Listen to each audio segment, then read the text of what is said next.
დღეს გვექნება აი ეს მოწყობილობა. ეს არის კომპანია Reload Vapor USA-ს წარმოებული ბაგი სახელწოდებით Reload 26. ბაგი არის სახელწოდებიდან გამომდინარე უკვე 26 მმ-იანი, ანუ დიამეტრი აქვს 26 მმ. ეს ბაგი კომპანია Reload-მა გამოუშვა დაახლოებით 3 წლის წინ, თუმცა დღესაც არის გაყიდვაში. ეს არის ბაგი ზედა საჰაეროთი, ანუ საჰაერო აქვს განთავსებული ბაკის ზედა ნაწილში. როგორ და რანაირად ნაწილდება ჰაერი, ასევე როგორ იდება სპირალი ბაკში და შემდეგ ბამბა სპირალში, ამას უკვე ჩემმა გიდაზე უფრო ახლოდან და უფრო დაწვრილებით ვნახავთ. გადავიდეთ ახლა ჩემმა გიდაზე და ვნახოთ ეს ყველაფერი. დღეს ჩვენი სტუმარი იქნება Reload Vapor USA-ს წარმოება. ეს არის 26 მმ-იანი ბაგი, რომლის სახელწოდებაა Reload 26. აი ესე მარტივად. გავხსნათ ყუთი და ვხედავთ, რომ ყუთში გვიდევს თვითონ ბაგი bubble შუშით, ეგრეთ წოდებული bubble შუშა, ანუ განიერი გაბერილი შუშა. და სათადარიგოდ გვიდევს სწორი შუშა. ეს არის გაბერილი შუშა, ეს არის სწორი შუშა. იქიდან გამომდინარე, რომ ბაგი არის საკმაოდ დიდი ზომის, bubble შუშა ამას ბევრად ვერ გაზრდის მოცულობაში. ანუ შეხედულებით ბაგი ყველა ვარიანტში იქნება დიდი და მე ვერ ვხედავ აზრს დავუყენოთ ეს სწორი შუშა. იმიტომ რომ bubble შუშით როცა არის ბაგი, ყოველთვის ჩადის გაცილებით მეტი სითხე. და იქიდან გამომდინარე, რომ ბაგი არის ორსპირალიანი, სითხეს დაცლის მომენტალურად. მოყვება ეს თავისი ბრენდირებული სახრახნისი, კარგი ხარისხის სახრახნისი და მოყვება ეს დამატებითი რინგები, ეს რეზინის საფენები, ვინტები და პინი თავისი იზოლატორით, რაც ძალიან კარგია, იმიტომ რომ ესენი დროთა განმავლობაში ფუჭდება და მოგვიწევს შეცვლა. ამ შემთხვევაში გვექნება და არ გვექნება საყიდელი. დავიწყოთ ზევიდან ახლა.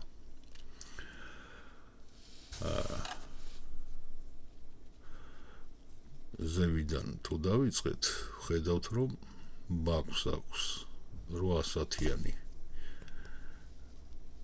დრიპ ტიპი. ეს არის რკინის დრიპ ტიპი, რომელიც კარგად მჭიდროდ ზის ბაკის თავსახურში და როცა მშრალია ბაკი, საკმაოდ რთულია დრიპ ტიპის მოხსნა, თუმცა შესაძლებელია. ეს არის რკინის დრიპ ტიპი, როგორც თქვი, და სახმარად საკმაოდ რთულია. რთული რა, ანუ რკინის დრიპ ტიპები ცხელდება. ამას აქვს აქ გაკეთებული ესეთი ღარი, ვითომ რადიატორის ფუნქცია რო შეასრულოს, ან რო გაგრილდეს. მაგრამ ესეთი რადიატორი ნამდვილად არ უშველეს. თუმცა მე ამ დრიპ ტიპს ხმარობ. კი ცხელდება, მაგრამ ისე რომ ძალიან გაცხელდეს და ტუჩები დაწვას, ესეთი რაღაცა არ ხდება. პლუს ამას თუ მანქანაში ვზივართ და მოვიხმართ, ხო? ამ ბაქს რკინის დრიპ ტიპი კბილში რომ მოხვდეს ძალიან მტკივნეულია და არა სასიამოვნო. აი, როდესაც მანქანა ორმოში ჩაარწყავს ან რაღაც ეგეთი, შესაძლებელია ესეთი რამეც მოხდეს. და ამიტომ პლასმასის დრიპ ტიპი უფრო მოსახერხებელია, მაგრამ მე ვხმარობ ამას, იმიტომ რომ ამ ბაქს მე ვხმარობ ოქროსფერ მოდზე და ოქროსფერ მოდზე შავი დრიპ ტიპი არ მიდის, სხვა ფერი კიდე რამე. წამოვიდეთ ახლა ქვევით და ხედავთ, რომ ბაქს აქვს ესეთი თავსახური. ძალიან ბევრი და დიდი ჭრილებით. იმისათვის, რომ ადვილი იყოს თავსახურის მოხსნა. შრალზეც კი ძალიან ადვილად ეხსნება. თავსახურს ქვევიდან აქვს ესეთი რინგი, ანუ საფენი რეზინის, რომელიც არ არის ამოჭრილი. და პრინციპში ეს არ სჭირდება, იმიტომ რომ არ არსებობს ვარიანტი, რომ აქედან ერთი წვეთის სიცხეც მაინც გადმოვიდეს. ასე რომ არ ჭირდება ამას აქ ღარი ზედმეტი იქნებოდა. ხრახნი აქვს აი აქ შუა ნაწილში. ეს არის ჩვეულებრივი ხრახნი, ეს არ არის BNRD სისტემა, ხრახნია, მაგრამ ხრახნი აქვს განიერი ბიჯით. ისე რომ მე ამაში პრობლემას ვერ ვხედავ, რომ BNRD სისტემა არ აქვს. ქვევით რო წამოვიდეთ, სანამ ქვევით წამოვიდეთ, ხედავთ აქ სამ საკმაოდ დიდ ჭრილს, ისე რომ ნებისმიერი ბოთლიდან შევძლებთ თავისუფლად სიცხის ჩასხმას. მოხსნათ ეს რკალი, ეს არის რკალი, რომელიც არეგულირებს საჰაეროს. ანუ საჰაერო ჭრილები ამას აქვს განთავსებული ზედა ნაწილში. აი, ეს არის საჰაერო ჭრილები. შემდეგ უკვე აი ამ ჭრილიდან ღარი ჩადის ქვევით და მამას მერე განახებთ. რინგი უდგას მხოლოდ ზედა ნაწილში, ქვედა ნაწილში არ უდგას. საჰაერო ჭრილი აქვს 3 ცალი, ისე როგორც ჩასასხმელი სიცხის, თუმცა ეს ერთმანეთთან კავშირში არაფრით არ არის. ამ შემთხვევაში მე პირადად მერჩივნა, რომ ეს არ ყოფილიყო ხრახნზე, აი ეს ახლა არის ხრახნზე. და ჩვენ ვარეგულირებთ ჰაერის მიწოდებას, აი ესე. ამოუჭერთ ამას, ან მოუშვებთ. შესაბამისად, ან ცოტა ჰაერი წამოვა, ან თავისუფლად წამოვა ჰაერი. მე მაგალითად მერჩივნა, აი აქ ამ ადგილებში ქონოდა ჭრილი, როგორც ჩვეულებრივად ბაკებს აქვთ და ეს ყოფილიყო ჩამონცმული უბრალოდ. გაწევდი, გაიხსნებოდა. დახურავდი, დაიხურებოდა.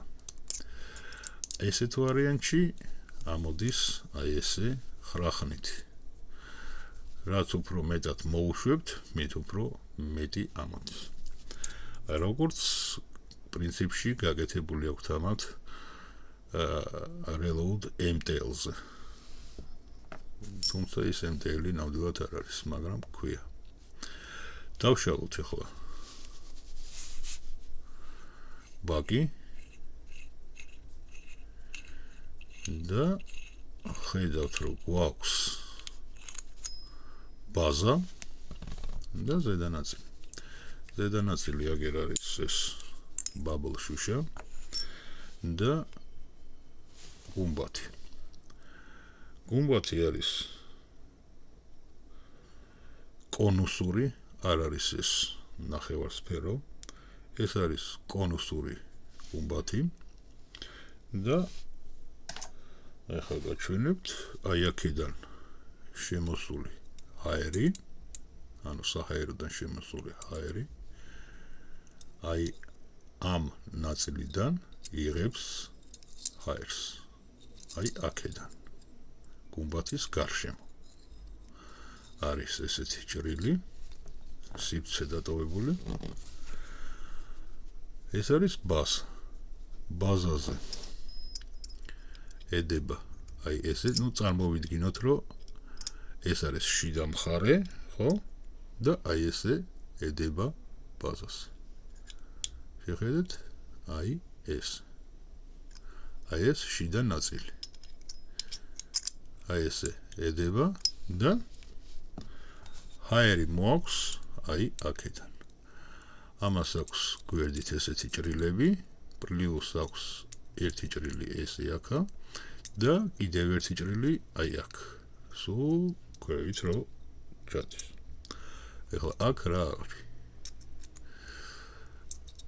ამბობენ რომ ჰაერი დაარწყავს აქედან, გამოვა აქეთ, ეს არის გვერდით საჰაერო და პლუს აქედან დაარწყავს ამოვა აი ამ სად არის აი ეს პატარა ხორელი რო არის აქედან და პლუს კიდევ განაწილდება და გამოვა ქვევიდან, რაც რა თქმა უნდა ზღაპარია, ჰაერი დაარწყავს აქ ნაპასის დროს და გამოვა აქ. მაქსიმუმ წამოვიდეს აქედან. აქედან. ქვევით რო გამოვიდეს, მაგდენი ჰაერი აღარ დარჩება. ისე რომ ეს არის გვერდითა საჰაერო, მაგრამ როგორც მე ამას ვეძახი, ეს არის ბაკი ზედა საჰაეროთი, რადგან საჰაერო ამას განთავსებული აქვს ზედა ნაწილში. ზედა საჰაერო. შემდეგ ის ჩამოდის ქვევით, საჰაეროს ჭრილი და იღებს ჰაერს უკვე აქედან. აქედან. და გამოდის, რომ ესენი ეძახიან ამას გვერდითა საჰაეროთ, მაგრამ სანამ ეს ამ მანძილს გამოივლის, მანამდე იკარგება ძალიან ბევრი რამ და ეს ბაკები არასოდეს არ იქნება რეალური გვერდითა და ქვედა საჰაეროთი. ყოველთვის აჯობებს რეალურად გვერდითა საჰაერო ან ქვედა საჰაერო, რა თქმა უნდა. ბაზას აქვს ესეთი სპირალების ჩასადები, ეს არის ორსპირალიანი. ამ ნაწილში აქვს გაკეთებული სერიული ნომერი. ეს არის ვინტები, რომლითაც უჭერთ ფეხებს სპირალის და ეს არის პატარა ვანა.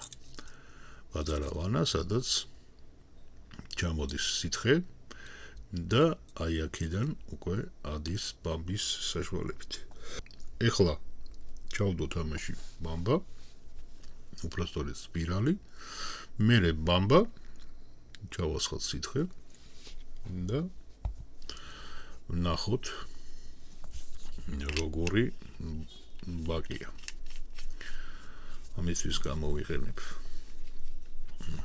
ამ მოდს, იმიტომ რომ ამ მოდს უდევს DNS პლატა და DNS პლატა, ცნობილია რომ საუკეთესოა და სპირალის ჩადების და გამოწვის დროს მინდა გამოვიყენო ეს მოდი, თორე ამ მოდზე არ დავტოვებ.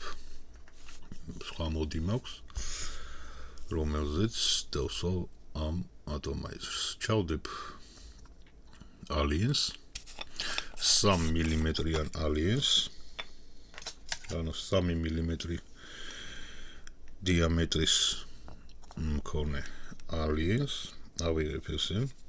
ძირითადად აი როდესაც ესეა ბაზა და ესე ფეხები უნდა ჩააყოფინოთ სპირალს. სპირალის ფეხის ზომა ძირითადად ხო უნდა იყოს 6 მმ. ეს არის სტანდარტი რა.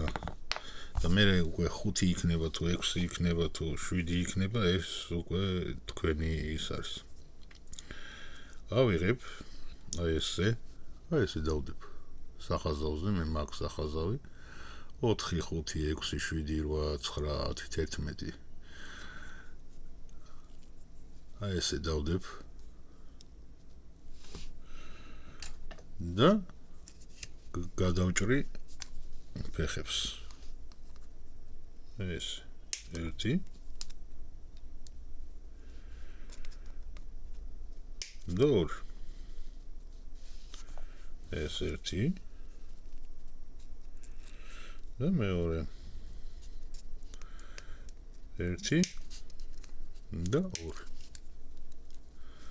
ანუ აქედან გამომდინარე მე ვიცი რომ ფეხები არის ერთნაირები ერთი და იგივე სიმაღლის და ერთნაირია ორივე სპირალის ფეხი ეს მნიშვნელოვანია როდესაც სპირალს ვდებთ ბაქში რა იყო და ბაზაში ეხლა ავიღებ და ჩავდებ ამის აი ესე და ესეც მეორე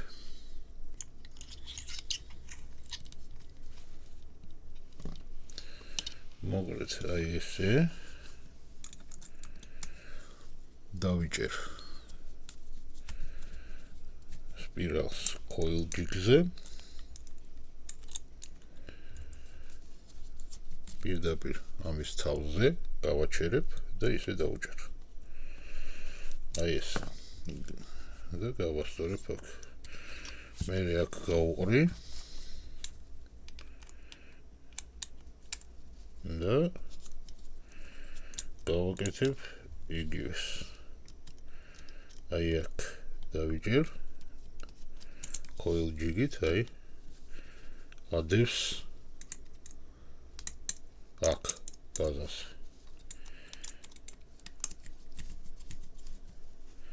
დავუჭერ ერთ ფეხს მეორე ფეხს დავუჭერ და ეხლა გადავუჭერ ესე და ესე და მე ესე ამ coil jig-ით გავასწორებ რომ პარალელურად იდგას ერთმანეთთან აი ესე დგას ერთმანეთთან პარალელურად და ერთნაირი დაშორება აქვს გვერდებიდან ეხლა 40 ვატზე გამოვწვალ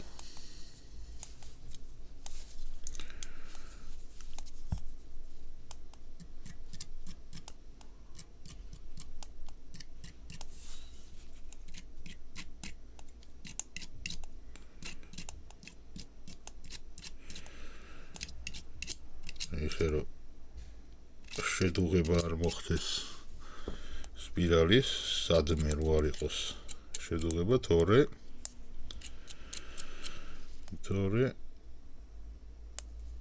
მოხსენს ძალიან ცუდ გემოს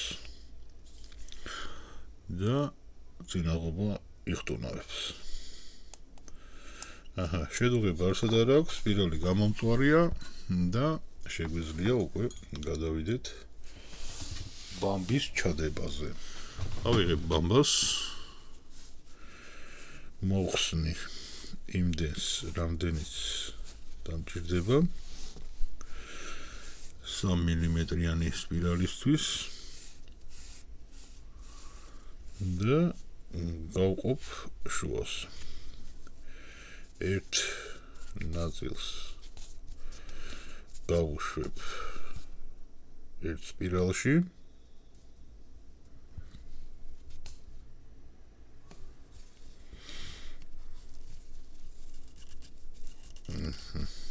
ესე და მეორე ნაწილს გავუშვებ მეორე სპირალში.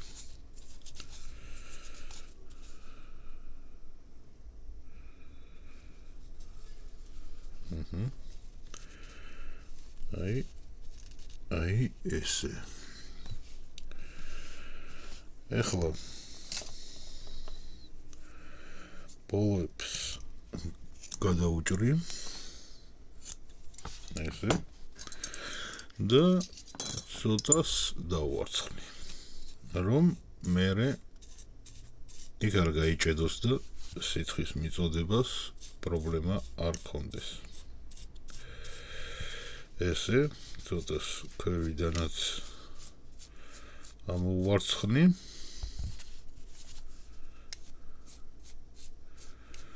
ესე და ავიღებ ხა მაგრადას. აი ესე ჩავკეცავ იქამდე სადაც მინდა რომ იყოს ფეხები და გადავჭრი. მეორე მხარესაც გავაკეთებ იგივეს. აი ესე გადავჭრი. ცოტას ესე გვერდებსაც შევაჭრი და ავიღებ მერე აგერ ჩემ პინცეტს და ჯერ ერთს ჩავაყოფინებ ესე ფეხებს, მერე მეორეს. აი ეს. იგივეს გავაკეთებ მეორე მხარესაც, ჯერ ერთს, მერე მეორეს ჩავაყოფინებ ესე ფეხებს და ავიღებ ჩემ საყვარელ სახრახნეს, რომელიც მაქვს ზუსტად ამისთვის.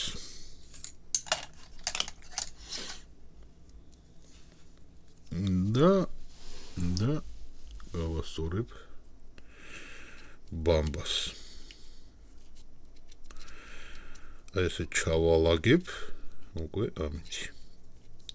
მიმართულებას მოკლედ ვაძლევ იმ პინცეტით, მოღუნული თავი რო აქვს, იმ პინცეტით ვაძლევ მიმართულებას, მაგრამ მერე ამ სახრახნისით ვალაგებ ბამბის ფეხებს.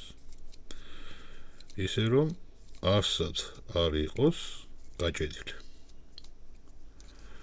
ანუ ბამბა უნდა ავსებდეს ღარს, მაგრამ ჩატკიპნილი არ უნდა იყოს შიგნით. მაგ შემთხვევაში სითხე არ გაუვა ბაქს, პლუს მაგას სითხის მიწოდებას სპირალთან პრობლემა არ ექნება. მე შეიძლება რა თქმა უნდა ამ ფეხების მოჭრა, მაგრამ მაგ შემთხვევაში აი აქ რაც იქნება სითხე, იმ სითხეს ვერ აიწოს ბამბა. ამიტომ მე ბამბის ფეხებს უშვებ აი ამ რეზერვუარის, უпростоეთ აი ამ ვანის ძირამდე. რომ აი აქ ძირში რაც იქნება სითხე, ისიც ამოიტანოს სპირალთან. ჩალაგებულია მოკლედ სპირალში ბამბა. ერთი ეხლა რაც დამრჩა, ეს არის სითხის დასხმა და კარგად გაჟღინთვა სითხით. გამოვიყენებ ჯოკერის სითხეს ამ შემთხვევაშიც და ესე მოკლე ჩართვებით შეიწოვს მეც თუთი ცოტას მოუმატებ, იმიტომ რომ მოცი გამოწვისთვის კარგი იყო, მაგრამ ხა საურთქლელად ნამდვილად ცოტა.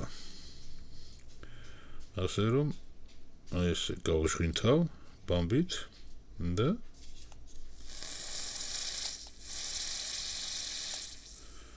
პირდაპირ დუღს.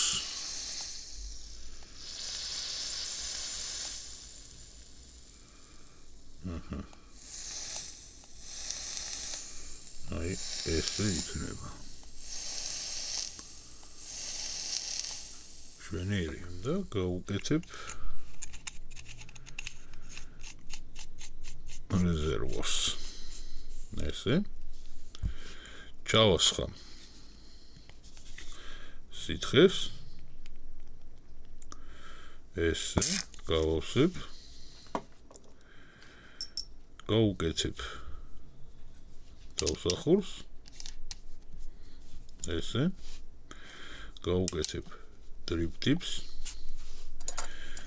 და შემიძლია გავუკეთო ეს რკალი ასევე შემიძლია არ გავუკეთო. ნუ ამ შემთხვევაში გავუკეთებ ამ რკალს, მაგრამ გეტყვით რომ მოხმარების დროს მე ამ რკალს არ ვიყენებ. და რატო არ ვიყენებ? ამ შემთხვევაში არის დახურული, ხო?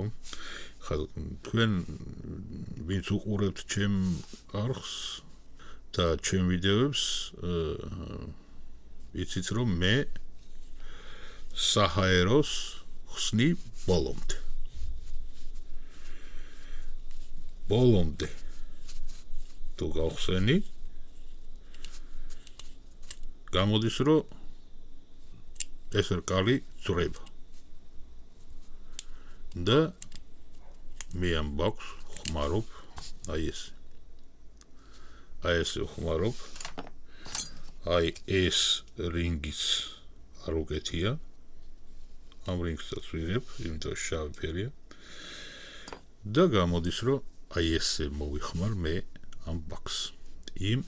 აი ამ რკალის გარეშე. მოკლედ აი ესეთია და აქვე ავდგები და შევცვლი ახლა მოდს, იმიტომ რომ მე ამ მოდზე დავაყენე რომ მენახა რეალური წინაღობა ამისი, სხვა შემთხვევაში შეიძლება სხვა მოწყობილობა მომატყუოს და მენახა რამდენ ამ პირზე მიდის მოხმარება. მე მგონია. ეხლა მე ავიღებ და მოხსნი ამ ბაქს ამ მოდიდან. რადგან მე როგორც ვთქვი, მე მინდა ეს გავუკეთო ისევ ოქროს ფერ მოდს. და გამოვარო მოდიც და ატომაიზერიც იქნება ოქროსფერი. ბაბალშუშა არ მოხსენი და არ შევცვალე, იმიტომ რომ ამ მოდს ბაბალშუშითაც უხდება, ეს არის დიდი და გაბერილი მოდი. ხო. მოკლედ აი ესე ვიყენებ მე ამ ბაქს. როგორც ხედავთ, არ აქვს გაკეთებული საჰაეროს რკალი, იმიტომ რომ ამ შემთხვევაში, როდესაც მე ვიყენებ, აზრი ეკარგება, მე ბოლომდე გახსნეს ვმარობ და ბოლომდე გახსნილი სულაც ამოვარდება და დაიკარგება. ამ დრიპტიპს მე არ ვცვლი, იმიტომ რომ ეს არის მთლიანად ოქროსფერი სეტი და ოქროსფერ სეტს აქვს შავი დრიპტიპი არ მოუხდება. თუმცა მე ამ დრიპტიპზეც მშვენიერად მოვიხმარ ამ ბაქს. რაც შეეხება გემოს გადმოცემას. კი, ეს არის reload-ი, შიგნით დევს ძალიან კარგი სპირალები, სითხე არის კარგი და გემრიელი, მაგრამ ეს ბაკი ვერანაირად ვერ გადმოსცემს სითხის გემოს ისე, როგორც იგივე reload-ის ბაკები ქვედა საჰაეროთი. ან გვერდითა საჰაეროთი. რეალურად ქვედა და გვერდითა საჰაეროთი. ეს არის ბაკი ზედა საჰაეროთი. ანუ ზევიდან იღებს ჰაერს და მერე შიგნით უკვე ანაწილებს ზოგს გვერდით, ზოგს ქვევით, მაგრამ ეს უკვე სუსხვა ისტორიაა. ეს ბაკი გათვლილი არის ძირითადად ახალბედა ვეიპერებს. და საერთოდ ყველა ბაკი, რომელსაც აი ეს საჰაერო აქვს ზედა ნაწილში, ანუ ზებიდან იღებს ჰაერს და მერე უკვე ქვევით ანაწილებს, ეს ბაკები არის გათვლილი ახალბედა ვეიპერებისთვის. რადგან მაგათმა არ იციან როგორ ჩადონ ბამბა სპირალში, რა რაოდენობით ჩადონ და ხშირ შემთხვევაში მეტწილად ბაკი უშვებს სითხეს ქვევიდან.